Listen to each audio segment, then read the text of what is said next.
Irina, let me tell you where we are right now as a country.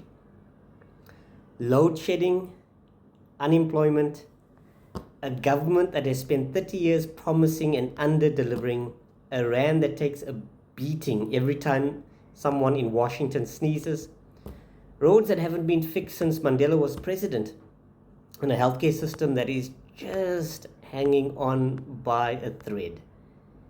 And the world isn't much better. Wars, economic collapse, political instability on every continent, a global mood that feels like we're just one headline away from giving up. But not yet. Our team, Bafana Bafana, are in the FIFA World Cup. Say that again, but slowly. Bafana Bafana are at the FIFA World Cup. Now, I want you to understand what that means for our glorious country. We are not Brazil. We're not Germany. We're not a football nation with academies on every corner and billionaire owners pumping money into football development.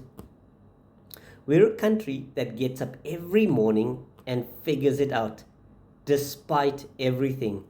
Despite the odds, despite the noise, these young men, our young men, walked onto the biggest stage in world sport and said, "We belong here."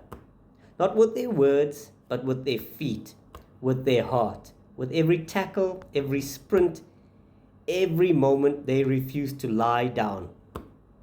Now, Marcus Aurelius said, "You have the power over your mind, not outside events. Realize this and you will find strength." Bafana Bafana didn't control the load shedding. They certainly don't control the economy. They didn't control what critics said about them. And yes, there were many critics. They controlled what they could control. They trained, they prepared, and they showed up. Then they qualified. I need you to understand something unique about our South Africans. We are built differently. We have survived things that would have broken other countries: apartheid, transition, economic war, social fracture, and every single time something happens to us, we just refuse to quit. It's not in our nature to quit, no matter how bad things are. It is a decision we take, a conscious, deliberate, stoic decision to say, "I see the storm." We acknowledge the storm, and damn it, we are going to walk through it anyway. This is who we are as South African.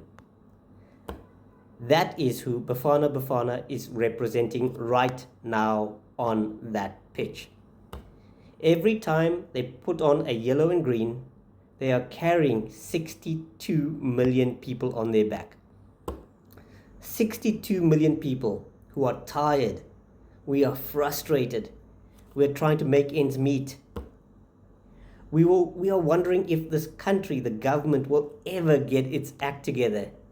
And for 90 minutes, those South African boys give us something politics never can.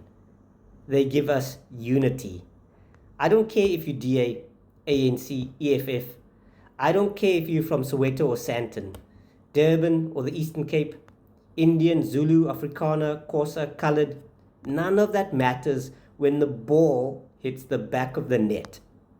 We all lose our minds together. This is our South Africa at its best. So here's what I'm asking. Not just to watch the games, anyone can watch a game. I'm asking you to be intentional about what this means. Use it. Use it to remind yourself that this country is not finished. We are not finished. Our story is not over. That same resilience that got Bafana Bafana to the World Cup lives in you, in your business, in your family, in your community.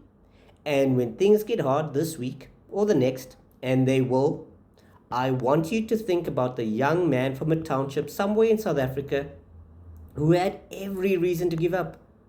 who had load shedding and potholes and a system that wasn't built for him. Yet he ran onto the World Cup pitch anyway. That is your example. That is your blueprint. Stoicism doesn't mean you don't feel the pain. It means you don't let the pain make the decisions for you. Feel it, acknowledge it, and lace up your boots. Support Bafana Bafana. Support each other, and we can keep on going. Because that, and it will always be, the South African way. I'm Dermesh. Go be the man in the arena.